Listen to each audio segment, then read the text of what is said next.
खुलुमबाय नोंथांमोननिसिम गासै मुंख्लं नखरफोरनिसिमबो गिबियावनो आं खुलुमनाय सिबिनाय जासिहरबाय आरो गासै बिग्रायारि बिथांमोननिसिमबो साबायखर बावबाय जोंनि फिसायनि मुङाव बा मुंख्लं नखरनि मुङाव बेबायदि 33थि मुंख्लं सान फालिनायाव आं जोबोद खुसि मोनदों। आंनि मुङा सम्पा बसुमतारी आं गेदेर संसारनि बिसि 2020नि बिटिआर सुक्तिनि उनाव आंनि फिसाया बिटिआर सुक्ति लायखांनायनि उनाव गोमोरलांबाय। बेनिफ्राय माखासे खस्थ' खालामदोंमोन लोगोफोरजों लोगोसे नाजादोंमोन आंबो गासै बिथांनि नाजानायाव गोबां हेल्प होनो मोनदों खस्थ' मोनफादों आरो जों दा खावलायो गासैबो नखरखौ जाहाथे इसोरनिसिम बा गथायनायजों लोगोसे रायजो राजानोबो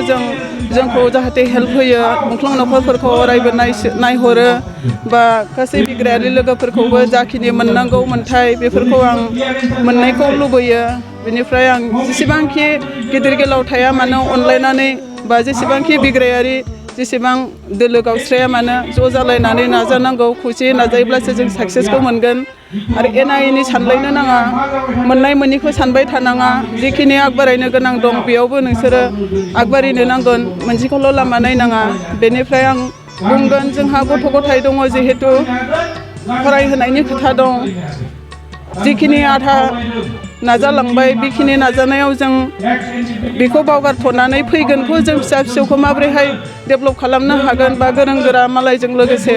बेखौ आं मोजां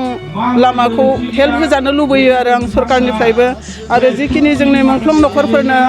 जाखिनि मोननांगौ 5 लाख खरै जिखिनि बुंदोंमोन बेखौ होयोब्ला जों थोजासे गोजोननाय बा मुंख्लं बिथांमोनाबो खुसि मोननो हागौ। बेजों लोगोसे आं बेखौनो खावलायो गासै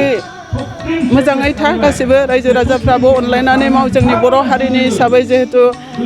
हारिखौ खौसे खालामनायनि बेलायावनो जिउ गारबाय जेला बिथांमोननि मान सन्मानखौ लाखिनो नाजाथों गासैबो बिग्रायारि बिथांमोनाबो गेदेर गोलावफ्राबो गासैबो हेल्प होलायनानै अनसायथों रायजो राजाखौबो अनसायथों मुंख्लं नखर अनसायथों बा इयुन जोलैफोरखौ माखासे बोसोन होनायजों लोगोसे आगबारायनो चान्स होथों बेखौ आं गले गले खावलायनानै आंथ' दासिम आं दिनै फार्स्ट बेबायदि ओमफ्राय खोनाबायल' थादोंमोन लिस्टआव दङ गैया आं जेबो मिथिया ओरैनो लिस्टखौ हरदों दाथ' जों मोनफुंथ'वाखै रावबो मोनदोंखौल' खोनादों बेसेबां मोनदों आं जेबो मिथिया दा नै सारमोना जि बुंदों बेयाव एसे खोनाबाय बेनिफ्राय जों दा जेबो मोननो हाथ'वाखै आरो दासिमबो जोंखौ खबर लानाय जेबो गैथ'वा जेबो गैथ'वा दासिम जेबो गैथ'वा आरो रावबो खबर लाथ'वाखै। एनडिएफबिनि दैदेनगिरि बिथांमोना माखासे रुलिंआव दङ आरो दानि सरकार जोंनि बर'नि सरकार बिटिआर सरकारनिफ्राय बे खौरां लानाय माबाफोर जि नोंथांमोननि न'आव दावबायदों नामा सोरबाफोर दासिम गैथ'वा रावबो थाङाखै आंनि फिसाया 2020नि बिटिआर सुक्तिनि उनाव एप्रिलनि 20 थारिखआव गोमालांदोंमोन बिखालि थांदोंमोन बेनि बादै दिनैसिम रावबो थाङाखै। नोंथाङा सरकारि साख्रि नागिरदोंना नोंथांनि थाखाय मोनसे गोजोनथाव खौरां नोंथांनि थाखाय दं एडुकेट पइन्ट जेराव नोंथाङा सोलोंथाइ लानायनि गेजेरजों सरकारि साख्रिनि गुबुन गुबुन रोखोमनि गोब्राब आनजादफोरखौ उथ्रिसारनो हागोन आरो गावनि आथिङाव गसंथानो हागोन। बे एडुकेयर पॉइन्टआव नोंथांमोना SSC, bank PO, bank clerk, bank SO, UPSC, FSC, defence, railway, state, state, insurance, AAO, ADO, एसिस्टेन्टजों लोगोसे स्टेट लेभेल जब आरो माखासे सरकारि साख्रिनि आनजादाव गोनांथि जानाय आयदाफोराव सोलोंथाइ लानो हागोन।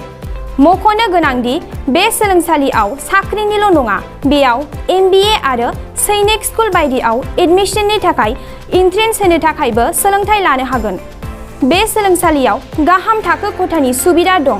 आरो सम मथे नोंथांनि सोलोंथाइखौ बे सोलोंसालियाव होनाय जागोन। बेखौबो मिथिहोनांगोन दि बे एडुकेयर पॉइन्टआव सोलोंथाइ लानानै बावैसो 2021-22 इं मायथाइनि एसएससि GDनि आनजादाव गासै 11 सा सोलोंसाफोरा उथ्रिसारनो हादों। बारा नङा, गासै 15,000 रांजोंनो नोंथाङा बे सोलोंसालियाव 6 दानसिम सोलोंथाइखौ लानो हागोन। बे सोलोंसालिया क'क्राझार, बरपेटा रड, गवालपारा आरो बङाइगावआवबो दं।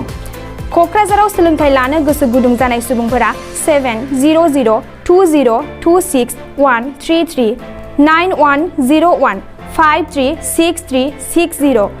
70020261133 9101536360